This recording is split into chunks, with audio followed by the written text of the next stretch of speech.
Hello so basi karibu kwenye channel yangu Ulimwengu wa Wanawake Elegant. Kama itakuwa ni mara yako ya kwanza katika channel yangu then karibu sana. Na kama itakuwa hujasubscribe tafadhali naomba subscribe ili uweze kujiunga kwenye kundi letu la Smart Ladies ili tuweze kujifundisha mambo mengi sote kwa pamoja. Sisi kama wanawake lazima tujifundishe na lazima tujitambue na lazima tujue thamani yetu. So siku ya leo ningependa tuzungumzie common mistakes zenye masingle mother wanga wanafanya. Nikisema common mistake namaanisha nini? Namaanisha makosa zenye wanga masingle mother wanafanya. Na nikisema single mother ni mtu aina gani? Single mother ni wewe mwanamke unalea watoto wako peke yako. Sawa? Maybe pengine ulipata mtoto ukiwa nyumbani, hauna mume, wewe ni single mother. Pengine mumeo alifariki, wewe ni single mother, umebaki na watoto, pengine ulioleka. Na katika ile ndoa kulikuwa na changamoto namna fulani ukashindwa, maybe jamaa alikuwa toxic, jamaa alikuwa narcissist, anakubully emotionally, physically, haukuweza na ukajitambua na ukasema you know what, it's time for me to get out of this toxic marriage. Ukatoka ukaenda kuanza maisha yako peke yako na watoto wako ama na mtoto wako. Lakini mwanamke mwenye analea watoto wake peke yake, ana struggle, anapambana ili mtoto wake apate chakula, apate elimu, apate mavazi na apate malazi. Wewe ni single mother. Sawa, katika mitandao kuna masingle mother wanasemwa vibaya sana. Sawa, na sio masingle mother wote. Kuna wanawake wengine ametoka katika ndoa yake na akaenda kuanza maisha yake. Ni mwanamke mwenye anajitambua, anajithamini, anajua heshima yake, anapenda watoto wake na pia anajali muda wake sana na pia anajali muda wake na watoto wake. Unaona, lakini kuna wale wengine wenye wanatoka katika mahusiano ama katika ndoa zao kwa sababu bado hawajahili, wako na kile kisasi ndani ya moyo, wako na ule uchungu ndani ya moyo. So wanakuja wanafanya vitu vingine ambavyo havistahili kwenye jamii. Ndio maana pale unakuta masingle mother, unasikia watu wanasema masingle mother hawajatulia, masingle mother wanapokonya tu mabwana, masingle mother sijui nini, masingle mother sijui nini. Wanaenda kusema mpaka msioe masingle mother, sijui ukiwa single mother, ukimwoa ukikaa naye bado kaa ukijua baada atarudi kwa bwanake sijui nini, bwana akija bado wanakutana kimwili, vitu kama vile.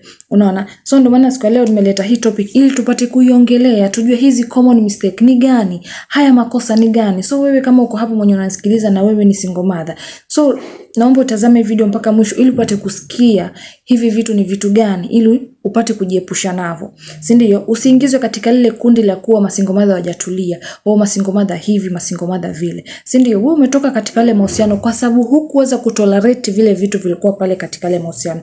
Hukuweza kuyavumilia ama hukuweza kuvimudu. Sawa, yale manyanyaso na madharau na mateso yalikuwa katika ile mahusiano. Ukaamua wacha mimi nitoke nikapambane nilee mtoto wangu. Si ndio? So hii video ni yako, kitu nachopa kutoka kwako, tazama hii video mpaka mwisho. Mistake namba 1, kujichanganya na kila mtu kisa upo free. Hauna mipaka na muda wako na unasahau kuwa watoto wako wanakuhitaji pia. Wewe kazi yako unazurura tu eti kisa na maana hujaolewa.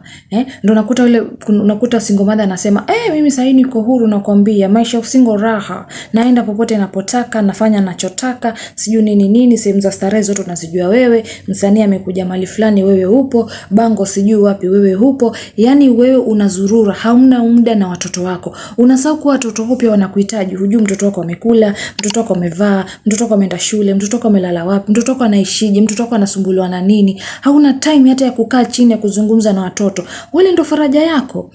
Unaona? Like wewe sio rafiki wa watoto wako. Mtoto haizi akakuja akakwambia kitu, hata akija kwambia mama una nini? Nenda huko. Lakini ule ni mkali na watoto. Haupati time na watoto wako, ukae nao chini, wafundishe maisha, zungumza nao. Wale ndo faraja yako, wale ndo watakusaidia ya wewe kuheal haraka katika yale mahusiano yenye penye wewe ulitoka. Sawa, toka nenda ukatafutie riziki. Umetoka umeenda ukatafutia riziki. Njoo nyumbani, wapikie, wakule, watoto wako vizuri, wamevaa vizuri, ni wasafi, wamekula chakula kizuri, hivyo wamelala mahali pazuri. Hivyo sometimes umepata pesa, take them out, enjoy na wao. Enjoy your life, enjoy your single life na watoto wako na sio marafiki. Unaelewa? Kwa sababu watoto wako wanakuhitaji zaidi, kwa sababu hukuweza kuvumilia vile vitu ulikuwa unafanywa katika ile mahusiano. Ukabidi utoke na watoto wako. Hiyo ni process ya kujitambua, ya kujitafuta. Kwa hivyo kujitafuta wako umekuja sasa unapunish watoto. Badala ya kuwa uspend time na watoto wako, wewe una spend time na marafiki, unazurura. Ndio pale sasa unaingizwa katika lile kundi la kwa siju single mother single mother single mother vipi. Haileti picha nzuri hata kwa watoto. Watoto tunawapatia trauma nyingine yenye wanakuwa nayo, cause upendo wa baba pale tayari hawapati love ya baba. Unaona? Love ya mama pia nayo ndio hiyo, haipatikani. Mama hashikiki kama ndege, akiruka hapa sharuka kule. Akija ni dakika anaonekana yeye ashaenda. Haileti picha nzuri. So try to spend time with your kids. Okay? Wale ni watoto wako, wanakuhitaji zaidi kuliko kitu chochote katika ulimwengu. Wanakuhitaji zaidi. Kwa hivyo hayo maisha yenye wewe unaishi, hata wale watoto pia wataishi maisha kuhangaika hivyo. Umetoka katika ile ndoa, njoo jitulize na watoto wako, tafuta kazi kama uko na kazi, kama hauna tafuta kazi, focus kwa maisha yako. Wacha watoto waenjoy ile maisha, enjoy maisha yako na watoto wako. Umeenda out, nenda, unajisikia uko na pesa za vacation, go for vacation with your kids. It sound good. Watoto wana enjoy. Ukiona watoto wako wanafurahi, wamecheka, wamevaa vizuri, wako healthy, you feel good, you are happy, you as a woman. Uko proud kwa ajili yako, like unasema alhamdulillah, nilitoka katika ile ndoa, sasa niko huru, niko na maisha yangu na enjoy na watoto wangu. Mistake namba 2, kuposti kwenye mitandao ukijiliza na ukijihurumisha, ama pengine unaposti kwenye like maybe kama status unaposti unatafuta kazi, mimi ni single mother, mwenye kazi anipatie. Stop seeking for sympathy. Stop seeking for sympathy. Acha kutafuta huruma kwa watu. Sawa? Eti kisa na maana wewe ni single mother. Usingle mother sio kilema. Usingle mother sio udhaifu. Yalikushinda ndio maana ulitoka. Kwa hivyo kama ni kutafuta kazi, peana CV zako. Onyesha uko na experience gani katika ile kazi. Onyesha ni vipi unaweza kufanya ile kazi. Onyesha juhudi zako katika ile kazi. So usipewe kazi kwa kuwa umehurumiwa. Na usipewe kazi kwa kuwa umehurumiwa. Pewa kazi kwa kuwa unaweza kuifanya ile kazi. CV zako zinakuruhusu kufanya ile kazi, ama uko na experience kuhusu ile kazi. Sawa? Pengine hata unaweza kama pengine una kazi vile, tafuta vibarua kufua, fua. Toka asubuhi nenda kazurure, nenda fua. Ukirudi nyumbani umekuja na 300 yako, si watoto wako wamekula. Si unaishi maisha yako. Hapo ndo unakuta sasa mtu anachukuliwa advantage, pengine umeenda kutafuta kazi mahali, kwa umeenda na jina mimi ni single mother. Bosi amekurumia. Ndo pale sasa mwanaume anateka advantage kwako. Unaona? Anakuingilia. Ama unajiachilia kirahisi kwa mwanaume kwa sababu wewe ni single mother. Otherwise hata mimi single mother sana itafanyaje? Unajipa kirahisi kwa mwanaume. Mwanaume anakutumia ili akupatie pesa, ambapo ni makosa. Akili zako ziko sawa sawa, uko na mikono yako miwili, uko na miguu yako miwili, uko na mdomo, unaweza kuzungumza. Zunguka, tafuta kazi. Acha jina la single mother kando. Kuwa single mother sio kilema, kuwa single mother sio udhaifu. Kuwa mzazi mmoja sio udhaifu. Hicho ni kipindi cha kukufanya wewe kujitambua na kujua ni vitu gani unahitaji katika maisha yako, na kufocus katika goals zako, na kufocus katika career yako. Kwa hivyo acha kujiliza kwenye status, ama acha kutafuta huruma kwa watu kwenye mitandao. Ama unakuta mtu anaposti analia na watoto wake, ati maisha single mother ni magumu, nitapata kazi wapi mimi, sijui nitafanya sijui nini na watoto wangu, sijui mume ameniacha, sijui bwana amenifanya nini. It's okay, amekuacha. Angalia ni jinsi gani watoto watakula. You are a mother, wale watoto wanakutegemea. Unaona? Time watoto wanakuona unanyanyasa, watoto wanakuona unahuzunisha, unalia kwenye mitandao, unapiga nao picha. Watoto wanakuwa wakijua sisi tunafaa kuomba, unafaa kujihuzunisha katika mitandao ndio ili watu wakusaidie. Sawa? So stop seeking for sympathy. Stop seeking for sympathy. Fanya kazi, lea watoto wako, accept it and move on. Mistake namba 3. Kuintroduce kila mwanaume unaingia naye kwenye mahusiano kwa watoto wako. Wewe umekutana na mwanaume wiki ya kwanza, wiki ya pili, wewe huyo mbio ushaenda kumintroduce kwa watoto wako. Ni daddy huyu, ni uncle huyu, sijui ni nani huyu. Maybe unafanya cause uko desperate, ama uko lonely, ama unajaribu kutafutia watoto wako baba. Lakini kaa ukijua una damage watoto wako. Una damage akili zao. Una damage maisha yao. Sawa? Hauko sure yule mwanaume atakuoa, yule mwanaume hajaweka wazi mahusiano yenu, yule mwanaume hujamjua vizuri, hujui ni mwanaume mwenye anapenda watoto ama hapendi watoto. Yule mtu ni stranger kwako.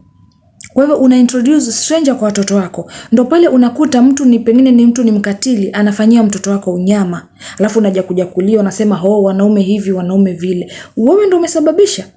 Cause mtu bado hujamjua vizuri, wewe tayari ndio huyo shampeleka kwako. Watoto wanakaa wakijua katika haya maisha kusurvive ni ubadilishe mabwana. Ndio maana unakuta nakwambia, mama, yule anko wa yogurt, yule anko sijui wa pikipiki, yule anko sijui wa gari, yule anko sijui wa nani, cause ma anko wamejaa kibao. Unaintroduce mwanaume kwa maisha ya watoto wako wakati hauko sure yule mwanaume hajaweka wazi mahusiano yenu. Maybe anataka kuyapeleka in a next level. Maybe hata kama huyo mwanaume ako na watoto, how sure you huyu mwanaume anapenda watoto? Kwa hivyo kama ni mahusiano yako, watoto wasikuone na mwanaume kabisa. Fanya mambo yako nje. Ukija watoto wajue kwa nyumba yetu tunaishi mimi na mama. Bas, ni mwanaume wako nje. Usintroduce mwanaume yoyote kwa watoto wako ikiwa mwanaume hajaweka wazi kuwa anahitaji kukuoa. Wacha yabaki mahusiano ya siri, ili mtoto wako pia akue kwenye misingi mizuri. Ile kuintroduce mwanaume huyu, pengine umemintroduce wiki moja, wiki mbili, mshaachana, umemleta mwingine tena. Mtoto anakuwa confused like, hey, kwani nini kinaendelea? Kila anaikuja ni anko. Na anko akija anakuja vizuri, akija ameshika biskuti, akija ameshika yogurt, akija ameshika sijui nini. Kwa hivyo mtoto basi anajua kuna anko Beni, kuna anko Derek, kuna anko Ken, kuna anko Kevo, kuna anko sijui nani, kuna anko sijui nani. Hajui the real anko ni yupi. Unajishusha thamani yako, na pia unajiaibisha mbele ya watoto wako, na pia una damage maisha ya watoto wako, ama una damage akili ya watoto wako. So keep your mahusiano private. Keep it private until the man want to make it official. That will help you. Sawa. Mistake number 4. Una rush in a relationship, like unakimbilia kuingia kwenye mahusiano. Umetoka hapa tayari, umeachana baba mtoto wako dakika kidogo tayari uko kwenye mahusiano mwingine. Hata kama ni kuoga na kurudi soko jamani. So heal kwanza, jipe muda uheal kupitia ile mahusiano. Unaona? Usikimbilie ama kumuonyesha yule mwanaume kuwa umeniacha naweza nikapata mtu. Jipe muda, jipende. Jipe muda, jipende, ile itakusaidia wewe kujua ni vitu gani, ama ni vitu gani ulikosea katika ile mahusiano, ama ni vitu gani unahitaji kutoa katika maisha yako, ama ni vitu gani unahitaji kuongeza katika maisha yako. Ile itakusaidia wewe kujitambua wewe ni nani na ni mambo gani unahitaji, ama ni mahusiano gani wewe unahitaji, ama ni mwanaume wa aina gani wewe unahitaji. Umeelewa? Kwa hivyo hiyo kutoka taru umetoka kwa mwanaume huyu ushakimbia kwa mwanaume huyu haifai, ile itakuharibia wewe kabisa. Umeelewa? Kwa sababu umetoka huku ujahili umeingia hapa. Huku nako kwa sababu huku utakuwa ujahili, hii obvious haita work. Hapa pia mtakosana. Utaingia kwa mwingine kwa sababu hii katikati ilikuwa ujahili, umekimbilia kwa yule. Ile pia haita work. Utatoka ingia kwa mwingine. So wewe utakuwa tu uko hivyo tu, unabadilisha wanaume, ndio maana unakuta ule msemo anasema masingo mada hawajatulia. Na si ati wote, na hiyo ndo mistake yenye inafanyika, kukimbia kwenye mahusiano. Cause unajaribu kutafuta ile furaha yako wakati unashindwa kuelewa kuwa chanzo cha furaha yako ni wewe mwenyewe. Kwa hivyo ukijipatia muda wewe mwenyewe ya kuheal na kujitafuta kama mwanamke na kujitambua na kujua ni wapi ulikosea na ujue ni vitu gani unafaa kurekebisha, itakusaidia wewe sana. Ndio hata next time ukiingia kwenye mahusiano na mtu utakuwa very careful na utajua ni mwanaume aina gani unataka. Na zile red flag ambazo uliziona kwa huku kwa mahusiano ya kwanza ambazo ignore. Kwa hivyo ukijipatia time ya kuheal, hata ukiingia kwenye mahusiano mengine, yule jamaa akiona zile, wewe pengine umeona zile red flag kwa yule jamaa, unakuwa like, hey, hizi vitu niliziona huku. Hapa sio sehemu yangu sahihi. Unasepa haraka. So jipe time ya kuheal. Hata kama watu wanasema ni kuoga na kurudi soko, wewe soko ni chafu. Sawa? Na wanasema dress spell isikufanye ukule takataka, tafadhali. Dress spell isikufanye ukule takataka. Mistake number 5. Stop, be quiet. Do not say yes for everything. Wewe ni mtu, you are too much available. Kila kitu wewe unasema ndiyo. Mtoto anakubuli, chenye mtoto anataka wewe unamtimizia. Ndiyo, kuna vingine unaweza kumtimizia, lakini kuna vingine pia unapaswa kusema hapana. Jifunze kusema hapana katika maisha yako. Mahali penye unaona kabisa hapa napaswa kusema no, sema no. Usiseme yes kwa sababu uko desperate ama uko lonely. Mtu anataka kukuofa maybe kukupatia kazi ama anataka kukupatia support mali fulani, but anakuwekea conditions. Pako nifanyie hivi na hivi, ndio hii na hivi ifanyike. Wewe unakubali kwa sababu wewe ni single mother, you are lonely, you are so desperate. Unahitaji msaada kwa mtu. Kwa hivyo unakubali kufanyiwa vitu venye wewe hukudhamiria ama hujakubaliana navyo. Learn to say no. Ni rafiki yako amekuja, sijui twende sijui club wapi, twende sijui wapi, twende sijui nini, vitu venye hata make sense, have unnecessary things. Wewe unasema ndiyo kwa sababu uko free. Kwa sababu uko free. Ama mtoto wako sijui unakuta mtoto ni mjeuri, hana hata nidhamu. Uwezi kumkanya mtoto, asema kwa sababu utaki mtoto wako asikie vibaya. Amezoeshwa hivyo na babake. Yeye babake ndo alimzoesha hivyo. Babake hayuko kwenye picha sasa. Ni wakati wako wewe kumrekebisha mtoto na kumfundisha kuwa hale maisha yalikuwa mnaishi sio haya sahihi. Maisha yamebadilika. Kwa hivyo jifunze kusema hapana. Na sio kila kitu wewe unasema ndiyo kwa kila mtu, ndiyo. Mtu akija sijui ndiyo. Swaiba twende sijui leo kuna bango sijui wapi. Sawa, twende. Sijui nini, twende. Hapana. Hapana, mimi nakwambia hapana. Jifunze kusema hapana, learn to say no. Sawa? Hiyo kusema kwako hapana unaweka boundaries na mtu, unaweka mipaka. Watu hawatakuja tu unachukuliwa wewe tu kwa utu mrahisi tu kwa sababu uko free, sahi hauna mume ama hauna ndoa ama unaishi maisha peke yako. Unajikuta unaingilia kwenye kundi la wasichana ama unaingilia kwenye kundi la wanawake wengine pengine wenye hawana ndoa. Kwa hivyo wewe unajikuta wewe ni mama mtu mzima, lakini sasa unajikuta una act kama mtoto. Unaanza kuvaa nguo za ajabu, unaanza kwenda sehemu za ajabu, wakati kumbuko ile mtoto yuko pale anakuangalia. So jifunze kusema hapana. Sio kila kitu katika maisha unapaswa kusema ndiyo. Chenye unaona kabisa mimi mbona hiki kitu siwezi, basi usiseme ndiyo, ambia mtu no, I can't do it. No. Hapana. Ile inakuongezea thamani yako na heshima yako kwa watu. Kwa hivyo watu wanajua mipaka yako. Watu wanajua Swaiba ukimwendea hivi uongo, huwezi mpata.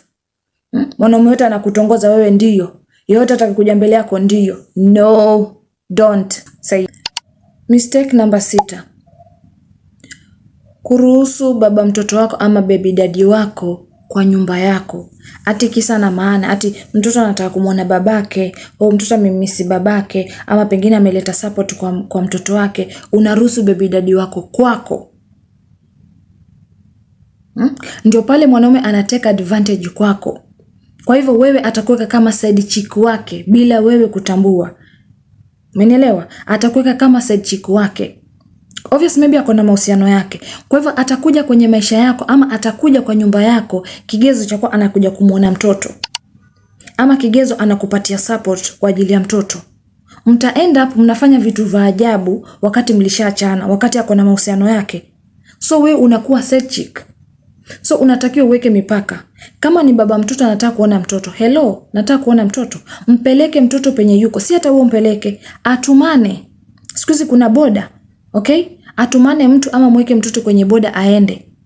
Ama aje nje ya gate achukue mtoto aende. Lakini ile akwati unakutana na baby daddy saa yote mnakutana huku mnaenda huku mko na baby daddy tumeachana, tunalea tu mtoto. No, wanasema vya kale haachi kunuka. Sawa? Kwa ukijua huyu ni mtu ulikuwa naye kwenye mahusiano na mlipendana sana. So pale mnaweza mkadevelop feelings na mkajikuta mnafanya vitu vya ajabu. Umeelewa? Na kitu kingine pia usilazimishe mwanaume like unampigia simu sasa huyu mtoto sijui nini school fees. Usilazimishe mwanaume kuhudumia mtoto wake ikiwa yeye mwenyewe hayuko willing kuhudumia mtoto wake. Like usimkumbushe majukumu yake. Usimkumbushe kuwa ati yeye ni baba anafaa kuhudumia mtoto wake. Ikiwa yeye amekutelekeza na mtoto, alhamdulillah, okay, it's okay. Just move on. Nenda hangaika na mtoto wako. Lakini ile habari kwa unampigia simu, sasa mtoto shule, mtoto chakula, mtoto sijui nini, mtoto sijui nini, ndio pale mwanaume anateka advantage kwako. Na wewe sasa pengine wewe na pia unatumia hicho kigezo cha mtoto ndio ili pia umpate yule mwanaume. ama upate support kwa yule mwanaume, hiyo itakufanya hutaweza kuheal mama. Hautaweza kumove on kwenye mahusiano mengine, cause bado unaonana na yule mwanaume saa yote, bado mnaongea. Utabaki na kidonda cha moyo maisha yako yote. Sawa, mwanaume itakuwa anakutumia. Amekuja hapo anakuambia nimekumisi sijui nini, ako hapo ndani kwako. Mnakuta mmefanya mambo yenu. Huyu ameshika njia amerudi kwa mke wake ama amerudi kwa girlfriend yake. Wewe amekuacha hapo. Baadaye unaanza kujuta nimefanya nini? Tena anakukujia tena na gia zingine. Ashajua weakness zako. Kwa hivyo anakuja kisa ati anataka kusupport mtoto, kumbe anakukujia wewe. So weka mipaka, usiruhusu baby daddy kwenye maisha yako kabisa, ndani ya nyumba yako. Mistake number 7. Unachukua watoto wako unawapeleka kwenu ushago, ama unachukua watoto wako unapatia dadako, ama unachukua watoto wako unawapeleka mahali mbali na wewe. Kisa umepata mwanaume na yule mwanaume amekwambia hapendi mwanamke mwenye mtoto ama wenye watoto.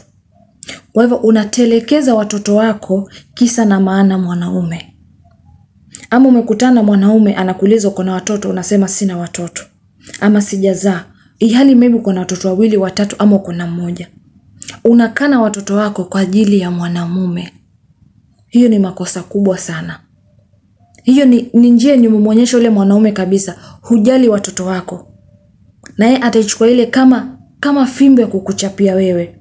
Fimbo atachukulia kama fimbo kukuchapia wewe. Atachukulia kama fimbo ya kukutesa katika ile mahusiano. Umeelewa? Kwa zile time unataka kuleta watoto wako pale, atasema mimi sitaki watoto. Kama unanipenda, peleka watoto wako kwa baba yao. Kama unanipenda, peleka watoto wako kwenu. Mimi sitaki watoto. Kama unataka mimi nikuoe, hawa watoto wasiishi hapa. Tena pale utakuta unazaa watoto na yule mwanamume. Sawa? Wakati watoto wako wako kwao bara. Sawa? Wako kwa kina baba yao ama wako kwenu ama wako wherever penye utakuwa umewaweka. Pengine kwa dadako, unaenda ukiwatembelea maybe. Kumbuka wale watoto unawapatia trauma nyingine, unawa damage. Sawa? Kwa sababu watakuwa ile anajua kabisa huu ni mamangu anaishi mjini, sisi tuko kijijini, maisha yetu iko hivi. Na kule kuna ndugu zetu wengine. Sawa? Ile maisha yenye unaishi kijijini sio the same na hiyo maisha yenye hao watoto wanaishi penye huku penye wanaishi. Sawa, ukija na wale watoto umevaa vizuri, you look good, you look smart na wale watoto. Sawa, na hao ambao wako huku, alafu mwisho wa siku bye baba, bye mama, unarudi yule mtoto unamwacha hapa. Kumbuka yule mtoto unamuaffect vibaya sana. Anajiuliza maswali mengi sana katika akili yake. Why me? Kwa nini mimi? Babangu ako wapi? Kwa nini mamangu ameniacha hapa? Kwa nini mamangu sijui amenifanya nini? Mtoto akishakuwa mkubwa anakuwa na ile chuki, anakukana, unasema mtoto sijui nini mtoto. Wakati huo umemkana. Siku zote put your kids first. Umekutana na mwanaume, kitu cha kwanza unafaa kuintroduce, amekupenda, amekuapproach, amekupenda, mwambie it's okay, but I'm a mother of 2, of 1, of 3, of 5. Mwambie mimi niko na watoto. Kama utanipenda basi nipende na watoto wangu. Lakini ukimwona analeta vigezo ati mimi sitaki mwanamke mwenye mtoto, mwambie it's okay baba, you can go. Achana na hayo mahusiano kabisa. Watoto wako kwanza. Usikane watoto wako kisa mwanaume. Never, don't do that. Ile ni damu yako, siache. Mistake number 8 na ya mwisho. Do not speak negativity about your baby daddy to your kids. Unamzungumzia vibaya baba watoto wako mbele ya watoto wako. Pengine mtoto amekuuliza kuhusu babake, unaambia babako aligongwa na gari akakufa, au babako alikufa, au babako sijui nini, hauna baba. Hali unajua kabisa babake yuko. Hiyo inamaanisha kabisa hujahil, hujapona yale majeraha. Kwa hivyo pona kwanza. Usimzungumzie vibaya na usimuombe mabaya. Just muombe mema. Mengine mwachie Mungu. Sawa? Sisi kama binadamu hatuna haki ya kuhukumu binadamu mwenzetu. Mwenyezi Mungu ndo atahukumu. Kulingana na matendo yake aliyokufanyia, basi Mwenyezi Mungu atampa adhabu yake kulingana na vitu alivyokufanyia. Usianze kuzungumzia mtoto vibaya, kuzungumzia baba mtoto vibaya mbele ya watoto. Unamkosoa, unamshusha, unamfanya nini? Kwa ukijua ni baba yao, after all ni baba yao. Twende mbele turudi nyuma, wale ni baba yao. Damu ya yule mwanaume iko kwenye mishipa ya watoto wako. Sawa? Ama unakataza unakataza baba mtoto wako kuja kuona watoto, ama unakataza watoto kwenda kwa baba yao, unakosea. Unanyima watoto haki yao ya msingi.